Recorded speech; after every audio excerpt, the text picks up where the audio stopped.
Welcome to Clocking In, Voices of NC Manufacturing. I'm your host, Phil Mintz, Director of the North Carolina Manufacturing Extension Partnership, otherwise known as NCMEP. My role is to drive outreach to NC manufacturers, build relationships to federal and state leaders, and coordinate efforts to drive profitable manufacturing growth in North Carolina. Throughout my time working closely with manufacturers, I have heard the most quirky, curious, and memorable stories. I wanted to turn these stories into a podcast so that others may hear and be informed and inspired. From humble beginnings to manufacturing titans, from tragedy to triumph. I will be interviewing some of these manufacturers who have made North Carolina manufacturing the powerhouse that it is today.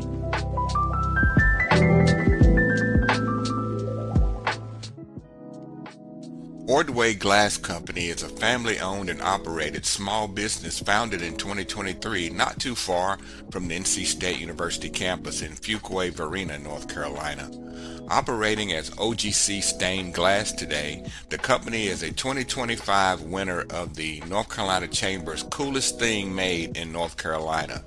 The company's stated mission is to create the dopest pieces of stained glass art while preserving culture, tradition, and heritage for their customers.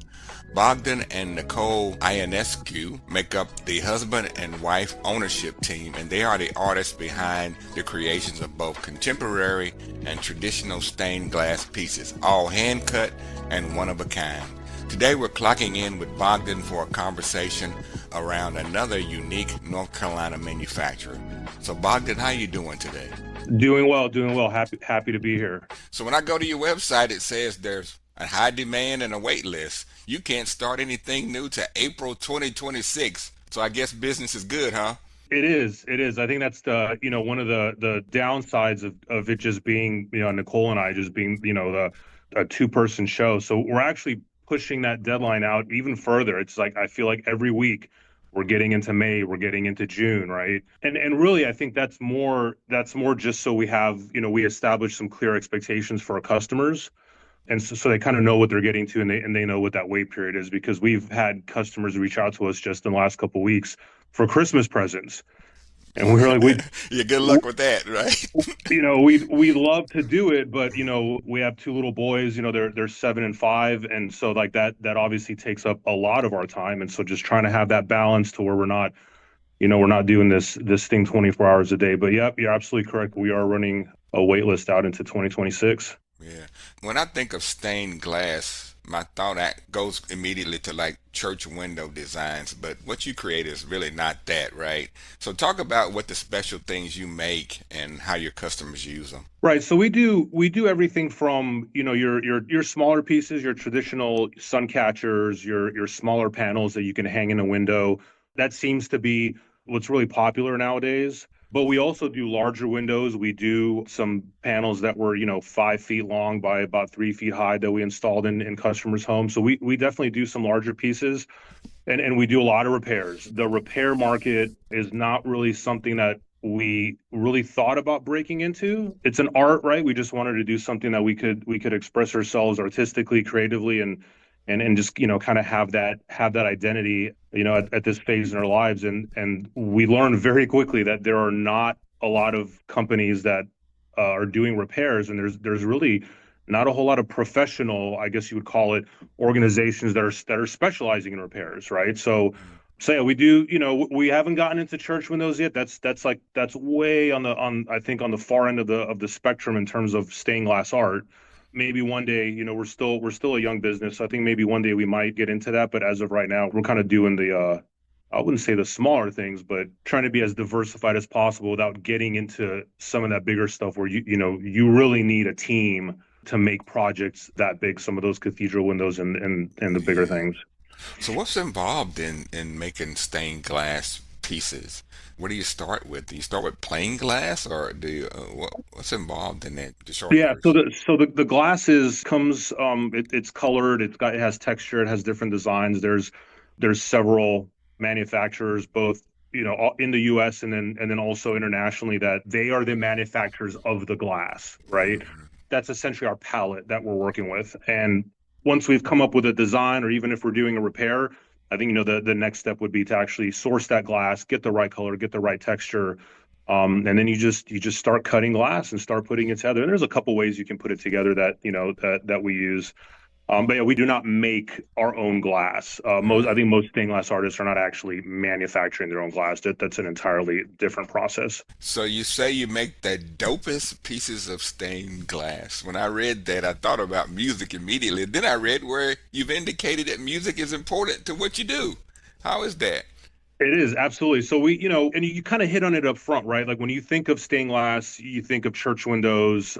Maybe you think of some stuff that you might pick up at like an art fair or a craft fair or something like that. And so that it's something that we wanted to bring a different style, like a different swagger to stained glass to kind of bring it into a more contemporary setting, even though it is a very, very old art form, right? It's been around for thousands of years. We just wanted to do something different and something that allowed us to express ourselves. So, I grew up on, 90s era hip hop music. It's something I'm very passionate about. And so we said, well, as we started playing with it, we realized that you get a different experience when you're looking at the visual art, and then you start layering in different kinds of music. If you're putting classical music, you're going to get a little bit of a different feeling than if you're using some more contemporary music. So it is very important. We went back and forth on whether it should even say the dopest. I think we took that out. I don't think Nicole was really a fan of that. But it is, music is important, and I just recently started, kind of branching out into producing my own music, programming my own drums, Oh, doing some wow. melodies and stuff. And so several of our more recent videos, we put our stuff all over social media, right? Social media is kind of like our gallery, right? So I've started incorporating some of that and just kind of learning, it may not be the best stuff, but just getting it out there, experimenting with that, right? So it's just a different outlet for creativity and for us to express ourselves. Wow. All right, so it's always interesting to hear about how husband and wife teams get going with something like this. So how did the conversation go? You just said we're gonna just start a stained glass business, Nicole, and was it like over time, or did it just kind of pop up and you said we're just gonna jump in? So I think a little bit of both. So my first exposure and experience with stained glass was, I mean, years ago. I was probably in high school, growing up in Los Angeles, and my cousin was doing it as a hobby out of his mom's garage. And I just remember every single window in her house was stained glass. It was all different, right? And then I think really looking at our background and our foundation, for Nicole and I, like we've both been artistic. Nicole is really, I guess to be clear, Nicole is really the artist behind OGC, Okay. right? All right. She's the one that's got her hands on the glass. She's cutting the glass, she's putting it together, and then some of the design work, and then obviously all the background, like business administration side is kind of what I handle. So we were sitting around one day, and I was getting ready to retire from the army, and Nicole was a research scientist up in RTP. She stopped doing that when we had our first child, and we're sitting there saying, hey, like we're that identity and that community that we've had professionally, we're about to both lose that now. And so what do we do in order to still maintain, that sense of that purpose, identity, and then just have, do something that we enjoy. And we just threw it out there. We're like, well, what about stained glass? We both love art. Let's give it a shot. And it took a little while. It took about a year to really kind of like decide, like, hey, let's do this. Let's kind of figure out what our brand is going to be, and then what the business model is. Like, what are we going to do? Are we going to do church windows like you said, or are we going to focus on something a little different? So I think with those transitions in our lives, kind of coming out of our professional careers and then into really the unknown, there would have been more risk associated with not doing something like this than with doing it. So we just jumped all in, and I mean it is just taken off. We launched in June of 24, so last year. So we've only really been at it professionally, I should say, for a year. We've been, Oh, doing art, wow. and it's just taken off. It's just amazing. We can't, we can barely keep up with it sometimes. So it's definitely served its purpose, I guess. And in the Um, meantime, you're raising your family, that's your right. kids. Yes, sir. You got two boys? Is that what you have? Yes, sir. Yep, two boys, Alexander and Adrian. And boys can be pretty active, so that's another job. That's right. That's right. So trying to juggle that, and then and then also keeping them involved because they are they're curious. They want to know what are mom and dad doing. Trying to not necessarily like get them involved in the business, but hey, if they ask like, well, can I cut glass? It's like, sure, you can cut glass, right? Of course you Hmm. can. I think we were doing a project a couple weeks ago, and Nicole was putting a frame on a piece, and my oldest boy Alex is like, well, can I help? And so I go in the garage in the shop, and he's in there with a sander, like sanding the frame, and he's just, I mean, he's having just a fantastic time, right? So I think getting them involved and keeping them active in that part is definitely important too. Yes, that's pretty amazing because I think all family-run businesses like you want to figure out what might happens later and how the kids are going to get involved. It looks like they're excited about it already. So, what does the future look like? I mean, is it just you and Nicole now still, or you have others to work with you? It's just us, and I think we made the decision from the very beginning that if we ever reach a point where we would have to expand in terms of maybe hiring employees or even expanding into an actual like a brick and mortar into a retail facility, we would definitely have to pause there and kind of think about it because at that point, you start moving a little further away from the art and the passion of it, and now you're really just running a business. And so having, I think, that balance between the two is absolutely important for us. But in terms of where we want to go, I think we absolutely plan on just having it be the two of us, and then just expanding what it is that we can do, and the different techniques and the different methods that you can actually do with glass, right? So we're not at the point where we're buying our own kiln yet and we're firing stuff and we're painting and all that. That's probably going to come in the future. But I think our next big move is going to be investing in our own sandblasting booth and then sourcing the glass that you can actually sandblast designs and letters and all that, as opposed to outsourcing some of that work. So we're ready to pull the trigger on that. We're just waiting for the glass to come in. We have to actually order that glass from Germany because it's a very specific kind of glass.